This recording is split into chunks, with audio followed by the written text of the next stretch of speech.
वो बाहर निकल के बोलता नहीं है, अखिलेश के फेवर में कोई स्टेटमेंट नहीं है, नाम आपको मालूम है, आप नाम लेकर बात कर सकते हैं। और जो अंदर गए हैं उनके लिए कोई खड़ा ही नहीं हो रहा, इवन कि हमारा बिका हुआ मीडिया और बिके हुए जजेस भी उसकी फेवर में कोई स्टेटमेंट नहीं दे रहे। कैसे? तौकीर रजा उस शख्सियत का नाम है सुमित जी, जिसको 45 साल के बाद 45 ईयर्स, जहां 45 साल के बाद गिरफ्तार किया जा सका है। मायावती चीफ मिनिस्टर थी उत्तर प्रदेश की, 48 घंटे के लिए डिटेन किया था, गिरफ्तार नहीं करते हैं ना। मायावती भी उत्तर प्रदेश में लॉ एंड ऑर्डर के लिए जानी जाती हैं, हालांकि अलग बात है कि वो करप्शन के लिए भी बैंकर जानी जाती है, लेकिन उनके डंडे से निजाम ऐसे पैर के बल खड़ा रहता था, सर के बल खड़ा रहता था।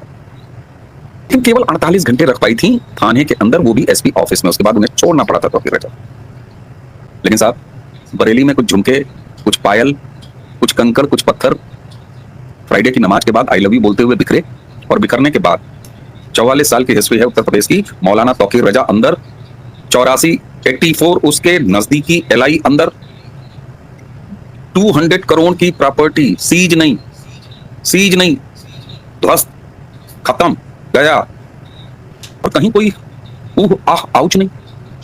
और मुझे इतने दिन गिरफ्तारी के हो गए तौकीर रजा की तरफ से, उसके किसी वकील ने उसकी कोई बेल एप्लीकेशन ही फाइल नहीं की। चलिए मान लेते हैं योगी आदित्यनाथ छोड़ने को तो राजी नहीं है, तैयार नहीं है। अरे भाई, तौकीर रजा के वकीलों को क्या हो गया? वो क्यों नहीं बेल एप्लीकेशन डाल रहे हैं? यहां तो आतंकवादियों के लिए इंटरनेशनल फंडिंग, और रात को कोर्टें खुल जाती। यहां मिलाट चाहते हैं कि उम्मा का कोई आदमी एक सेकंड के लिए भी प्रताड़ित ना हो, वरना भारत में सेकुलरिज्म खतरे में पड़ जाएगा। कहां है वो वकीलों की फौज? अभिषेक मनु सिंघवी से लेके कपिल सिब्बल तक कहां है वो? मुस्लिम उम्मा कहां है? चलिए, यानी वकील सन्नाटे में है, ओके फाइन। पॉलिटिशियन तो कभी सन्नाटे में नहीं होते ना, उनको तो होना भी नहीं चाहिए, उनको तो लाउड एंड क्लियर होना चाहिए। राहुल गांधी कांग्रेसी इकोसिस्टम तौकीर रजा को लेकर आज तक एक भी बाइट, नीलबटा सन्नाटा। ऐसा लग रहा है जैसे कांग्रेस, प्रियंका वाड्रा, राहुल गांधी, उनका पूरा इकोसिस्टम तौकीर रजा नाम के किसी जंतु को जानता ही नहीं। अरे साहब, बरेली का बादशाह है वो, बरेली पूरे फितने का वो बहुत बड़ा आदमी है साहब। अच्छा ठीक, ओके। राहुल गांधी कांग्रेस जो है इंटरनेशनल नेशनल लेवल की पॉलिटिक्स करते हैं। अखिलेश यादव, सुमित जी, उनकी तो पूरी पॉलिटिक्स की दुकान एमओआई पे चलती है। मुस्लिम 84 जो एलाइज हैं, उनके लोग भी उनकी बेल एप्लीकेशंस क्यों नहीं लगा रहे हैं? तौकीर रजा को छोड़ दी, कोई पूछ क्यों नहीं रहा है कि 84-85 लोग इतने दिनों से गिरफ्तार हैं, उनकी 200 करोड़ की संपत्तियां नेस्तो नाबूद कर दिया, और उसके बाद योगी आदित्यनाथ कहते हैं कि गजवाए हिंद का सपना अगर देखोगे तो जहन्नुम का टिकट रसीद करा दिया जाए। इतना उत्पीड़न कथित रूप से, और इतना सन्नाटा। उसकी वजह मैं आपको बता रहा हूं। बरेली मॉडल उत्तर प्रदेश को लेबोरेटरी बना के पूरे भारत को जलाने की वो बड़ी महासाजिश थी, जिसको बेनकाब किया है योगी आदित्यनाथ की सरकार ने। जिस समय ये ऑपरेशन, अब मैं शब्द ऑपरेशन इस्तेमाल कर रहा हूं, सुमित जी आप गंभीरता समझ सकते हो जब ऑपरेशन शब्द में इस्तेमाल कर रहा हूं। बरेली में जुमे के बाद आई लव यू XYZ के बाद उतरी हुई भीड़, 390 मस्जिदें, पर मस्जिद 100 लोग हैं, यानी कुल मिला के 40,000 की भीड़ बरेली की सड़कों पर, दोनों हाथों में पत्थर, हर तरह के हथियार, हर तरह के पेट्रोल बम। दिल्ली दंगों को याद कर लीजिए, उससे भी बड़ी साजिश। और ये किया जाना था उत्तर प्रदेश में।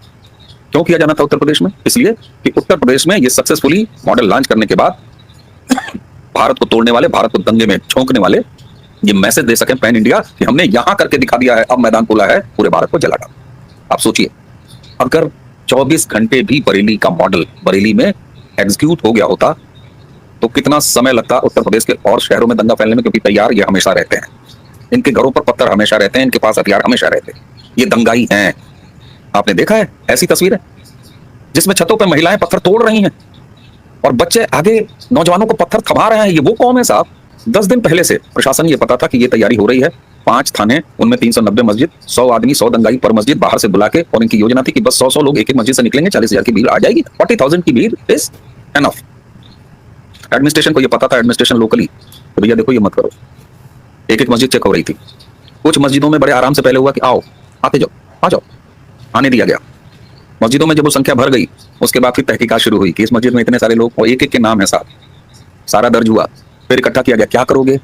आई लव यू करेंगे। ठीक है, करो आई लव यू, लेकिन वहां नहीं जाना है। 3 मैदान दिए गए, 3 ग्राउंड्स दिए गए, यानी 40,000 मल्टीप्लाइड बाई 3। प्रशासन ने यह तैयारी की कि आओ बेटा, 11,000, 12,000 एक एक जगह आ जाओ। फिर तौकीर रजा पर आया मामला, क्या इरादा है? बोला नहीं साहब हम कैंसिल करते हैं। बोला हाँ कैंसिल कर दो, लिख के दो। उसके आदमी से लिखवाया गया, दस्तखत करवाया गया, फिर उसको छोड़ दिया गया। उस लेटर को बरेली एडमिनिस्ट्रेशन ने पहले ओपन कर दिया डोमेन में, और फिर इंतजार किया। ये मानने वाले नहीं थे। रात के 12:30 बजे व्हाट्सएप ग्रुपों में इसने फ्लोट कर दिया कि साहब वो हमसे जबरदस्ती लिखवा लिया गया था, झूठा है, कल बिल्कुल बदस्तूर हम जाएंगे। तौकीर रजा ये जानता था, तौकीर रजा नहीं गया। तौकीर रजा को खोज रही थी भीड़। उसके बाद आई लव यू मोहम्मद और पुलिस ने मौका दिया कि चलो अब नारे लगाओ। इन्होंने नारे लगाए, पुलिस ने लाठियां तोड़नी शुरू की, और उसके बाद ये क्रैकडाउन हुआ। क्यों? क्योंकि जब कोई क्राइम इन्वेस्टिगेट होता है ना, तो उसमें आला कत्ल यानी वो हथियार, वो औजार, वो चाहिए होता है। अब बरेली एडमिनिस्ट्रेशन के पास क्या क्या था? नंबर्स थे। मस्जिदों में आए हुए पर मस्जिद 100 लोग। कहां से आए? कोई कहीं से आया, कोई कहीं से आया। बरेली से उनका कोई ताल्लुक नहीं। क्या करने आए थे? कोई मरकज था नहीं, कोई आयोजन था नहीं। फिर क्यों आए थे? यानी दंगाइयों को जुटाया गया। पहला सबूत दर्ज पुलिस के पास। उसके बाद हथियार कौन से? आपको पता है, अवैध बैटरी खाना, उसके ऊपर घरों पर पत्थर, ड्रोन के शॉट, ड्रोन से सारी तहकीकात, सारी वीडियो रिकॉर्डिंग्स। आपके पास दंगाई, आपके पास तैयारी, आपके पास तैयार करने वाला नेता, उसको अंजाम देने वाले 84 लोग जो अंदर हैं, सारे के सारे सबूत आपके पास हैं। अब इसके बाद किस अदालत में आप जाएंगे कि सर हमें जमानत दे दीजिए, इसलिए जमानत की एप्लीकेशन नहीं आ रही। और इंट्रोग्रेशन का वो लेवल है, पुलिस कैसे इंट्रोगेट करती है। हमारे दर्शक बहुत समझदार हैं, वो जानते हैं। चीखें निकल रही हैं साहब, चीखें, और चीखें निकल निकल के इंटरनेशनल लेवल के वो नाम आ रहे हैं, वो फंडिंग्स आ रही हैं, उन फंडिंग्स के सारे ट्रैक आ रहे हैं, वो पॉलिटिकल नेताओं के नाम उगले जा रहे हैं, और सब कुछ वीडियो रिकॉर्डिंग पे हो रहा है, सब कुछ दस्तावेजों में दर्ज हो रहा है, वकील बैठाए गए हैं, डॉक्टर बैठाए गए हैं, और ये क्रम लगातार जारी है क्योंकि मरीज जरा ज्यादा संख्या में है। 89 मरीज हैं साहब, 90 के आसपास मरीज हैं। ये वो मॉडल है जो योगी आदित्यनाथ, और मैं आपको बताऊं, जब ये सारा ऑपरेशन चल रहा था, एक कंट्रोल रूम लखनऊ में था, और central government ministry of home affairs और सीधे प्राइम मिनिस्टर ऑफिस इसको मॉनिटर कर रहा था, क्योंकि एक्शन योगी सरकार को करना था, इसलिए फ्रंट पर योगी सरकार और उनकी पुलिस थी। इसीलिए इस एक्शन को करने के बाद योगी आदित्यनाथ आपको और फायर ब्रांड दिखाई दे रहे हैं। याद कीजिए, ये ऑपरेशन सक्सेसफुली कर लेने के बाद उन्होंने चंडमुंड कहा, ये ऑपरेशन सक्सेसफुली कर लेने के बाद उन्होंने गजवाए हिंद को जहन्नुम का टिकट रसीद कराया। ये कर लेने के बाद ऑपरेशन सक्सेसफुली उन्होंने कहा, एक मौलाना था कहता था कि या वाह, यानी मौलाना का काम वो लगा चुके थे, उसके कारिस्तानी का काम लगा चुके थे। हमें ईश्वर का धन्यवाद देना चाहिए, और अपनी दोनों उंगलियों को हम तमाम भारतीयों को प्रणाम कर लेना चाहिए, खासतौर से उत्तर प्रदेश। आज उत्तर प्रदेश ने पूरे भारत को बचा लिया है जलने से।